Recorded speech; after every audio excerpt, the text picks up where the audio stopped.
Presiden Jokowi telah menandatangani UU Omnibus Law yang di dalamnya termasuk klaster Undang-Undang Cipta Kerja. Dari mulai proses pembahasan di DPR hingga pengesahannya dinilai buruh, ini terburu-buru dan sedikit melibatkan partisipasi masyarakat. Bahkan hingga disahkan jumlah halaman UU Omnibus Law kerap berubah-ubah.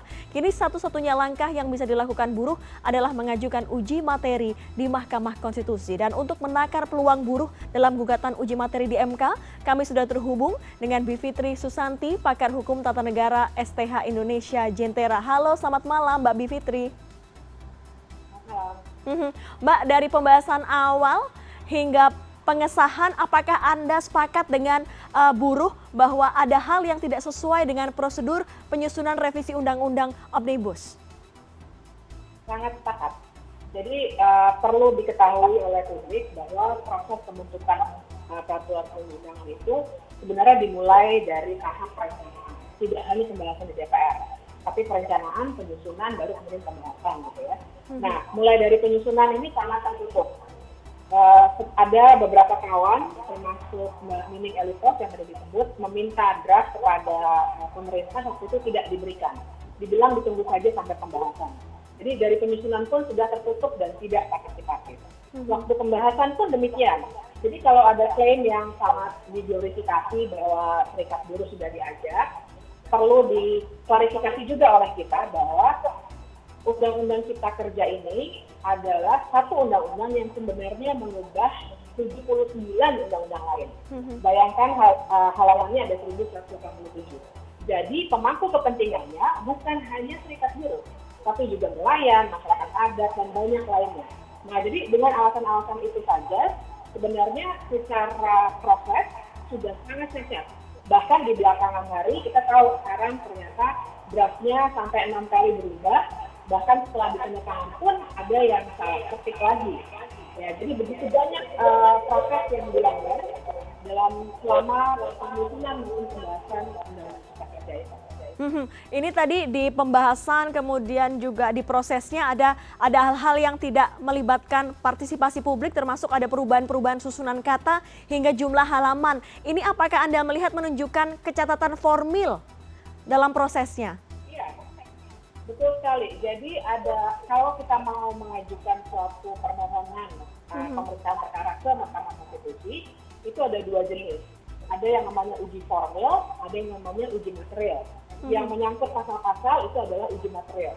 Sementara yang menyangkut proses yang kacau seperti sekarang, ini paling buruk ya, by the way, selama sejarah pembentukan undang-undang setelah Indonesia merdeka, ini yang paling buruk. Nah, kalau proses ini yang mau diajukan ke Mahkamah Konstitusi, maka kita sebut dengan uji formil. Jadi saya kira dari segi uji formilnya, sebenarnya sudah ada argumentasi yang sangat-sangat kuat ya, untuk kita ajukan kepada Mahkamah Konstitusi, untuk kemudian minta untuk diuji dan kemudian dibatalkan. Tapi dari MK berdiri belum ada uji formil yang kemudian dimenangkan oleh para penggugat. Anda melihat ini bagaimana, Mbak Bivitri? Ya, memang sudah 45 perkara, 44 sudah putus, satu belum putus, yaitu revisi Undang-Undang KPK yang kita semua juga ikuti ya, karena itu sekali tahun lalu, itu belum keluar putusannya. Nah, dari semua undang-undang itu belum ada yang diputus, dikabulkan oleh MK. Ada satu yang dinyatakan inkonstitusional, tapi kemudian MK mengatakan dengan asas kemanfaatan, undang-undang itu tidak dibatalkan. Sebab kalau MK mengabulkan uji formil, maka seluruh undang-undangnya batal. Tidak hanya pasal-pasal tertentu begitu ya. Nah, tapi kan begini, seperti saya katakan tadi, RUU Cipta Kerja atau Undang-Undang Cipta Kerja ini proses legislasinya yang paling buruk ya, yang benar-benar nyata. Bahkan saya kira, saya yakin sekali 9 hakim Mahkamah Konstitusi mengamati, para mantan hakim MK juga saya sudah berdiskusi, mereka juga melihat proses yang demikian buruk, sudah memberikan kritik juga. Jadi saya sebenarnya masih punya harapan nih pada Mahkamah Konstitusi untuk membuktikan bahwa pada akhirnya proses legislasi yang ugal-ugalan seperti ini bisa diawasi dan diperbaiki, ditegur oleh Mahkamah Konstitusi. Kalau kita lihat kan ini bisa dinilai masyarakat awam, bahkan seperti saya ini bisa tahu bahwa ada dugaan kecacatan formil. Bagaimana Anda melihat peluang gugatan kaum buruh yang dilayangkan pada hari ini, Mbak Bivitri? betul sekali. Ini nyata sekali ya, kita bisa lihat semuanya langsung. Saya kira karena saya belum baca permohonan dari diri seperti apa, jadi saya tidak dalam posisi bisa menilai apakah sudah cukup kuat atau tidak. Tapi intinya yang saya ingin tekankan dalam kesempatan ini adalah kalau yang diajukan cacat prosedurnya atau uji formilnya, maka sebenarnya akan sangat kuat. Sekali lagi saya belum baca ya dalilnya seperti apa. Tapi kalau kita tunjukkan satu persatu, mulai dari partisipasi tadi, naskah yang berubah-ubah dan lain sebagainya, itu akan sangat kuat. Kalau uji materialnya, kita harus betul-betul baca. Karena kalau uji material artinya pasal-pasal tertentu itu kemudian dicarikan batu uji ya istilahnya di mahkamah, maksud saya di Undang-Undang Dasar, dan kemudian itulah yang akan dinilai oleh Mahkamah Konstitusi dengan segala fakta, bukti, saksi, ahli, dan lain sebagainya. Tapi saya belum membaca permohonan itu, jadi saya belum bisa menilai secara pasti.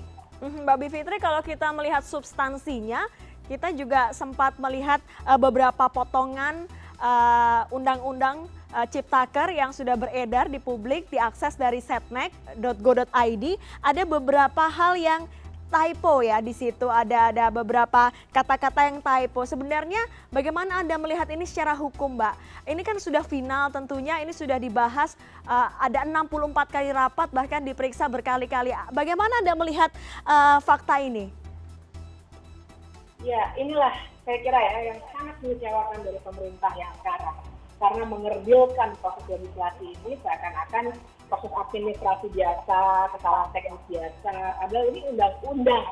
Tadi jubir Pak Fajrul sendiri bilang ini berlaku untuk 250 juta rakyat Indonesia. Bayangkan kalau yang berlaku untuk 250 juta itu bisa diubah-ubah sembarangan. Jadi ada dua pasal yang sudah ketemu kesalahan perujukan ya. Jadi ada pasal 6 yang merujuk ke pasal 5 ayat sekian, padahal tidak ada ayat-ayat di pasal 5. Kemudian ada di pasal 175 yang harusnya merujuk ke ayat 3, dirujuknya ke ayat 4. Nah ini bukan soal administrasi biasa. Undang-undang pasal yang seperti itu bisa jadi nanti ketika diterapkan, jadi tidak bisa diterapkan. Jadi keliru, saya tidak membaca narasi yang dikemukakan oleh pemerintah bahwa tidak ada pengaruh dalam implementasinya, itu yang salah. Jadi sebagai contoh konkret, pada tahun 2012 ada suatu perkara di Mahkamah Konstitusi yang dimenangkan oleh Mahkamah Konstitusi karena pasal dalam Undang-Undang Pemda yang terkait pilkada merujuknya ke pasal yang salah, sehingga pasal itu selama 6 tahun tidak bisa diimplementasikan oleh Panwaslu ketika itu ya, Bawaslu.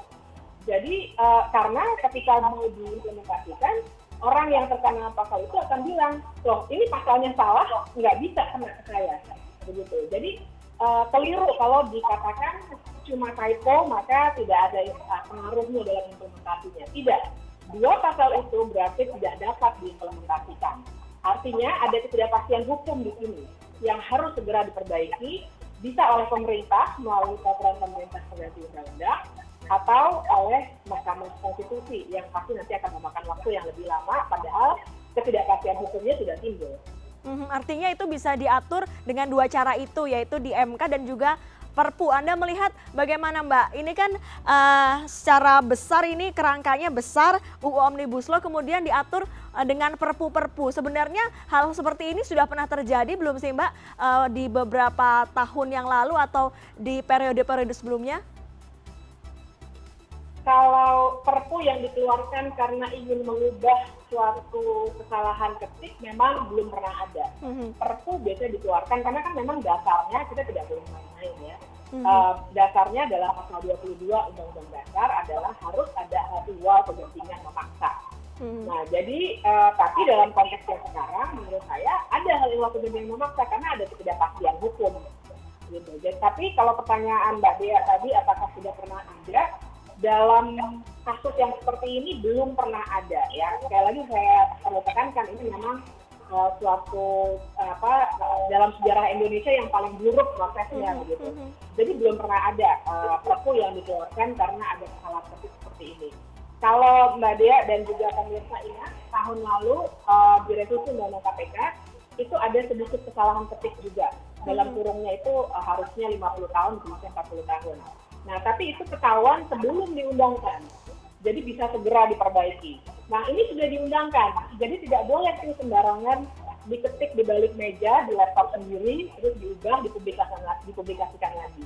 Ini sekali lagi bukan proses membuat makalah, bukan membuat skripsi, tapi undang-undang yang sebenarnya kontrak sosial yang melalui kita semua, 250 juta rakyat Indonesia, melalui wakil-wakilnya membuat suatu undang-undang yang akan mengikat kita. Jadi kalau ada kesalahan seperti ini tidak boleh dibuat dengan cara yang tidak prosedural lagi, gitu. Makanya harus dikeluarkan secara tertib melalui salah satunya Perpu atau mengeluarkan undang-undang perubahan Undang-Undang 11 2020. Yang menarik juga, Mbak Bivitri, kita lihat dari sudut pandang MK ini ada kejadian dalam pidato Presiden saat acara penyampaian laporan tahunan MK tahun 2019, ini ada di bulan Januari. Presiden meminta MK untuk mendukung Omnibus Law. Bagaimana Anda melihat hal ini? Apakah ini akan mempengaruhi netralitas hakim saat kemudian menguji materi ini? Bisa jadi. Jadi memang banyak faktor yang akan pada akhirnya menentukan suatu perkara menang atau tidak kan 9 orang hakim itu. Padahal 3 hakim itu diajukannya oleh Presiden, 3 DPR, 3 lagi Mahkamah Agung. Jadi bahwa Presiden memikirkan undang-undang ini saja menurut saya sudah tidak patut dan tidak etik yang disampaikan oleh Presiden di muka publik lagi ya. Seharusnya sih tidak mempengaruhi, tapi kita tidak bisa mengukur. Karena kita juga tahu ada revisi undang-undang MK yang menyebabkan MK yang sekarang ini akan lebih lama menduduki masa jabatan sampai usia 70 tahun. Jadi saya kira akan ada faktor-faktor yang mungkin saja mempengaruhi keputusan dari setiap individu hakim Mahkamah Konstitusi. Jadi daya kritisnya berkurang ya. Nah, jadi jawaban saya Mbak Dia, iya itu bisa berpotensi menyebabkan kekritisan hakim-hakim MK sangat berkurang. Baik, terima kasih sekali Mbak Bivitri Susanti sudah bergabung bersama kami pada malam hari ini.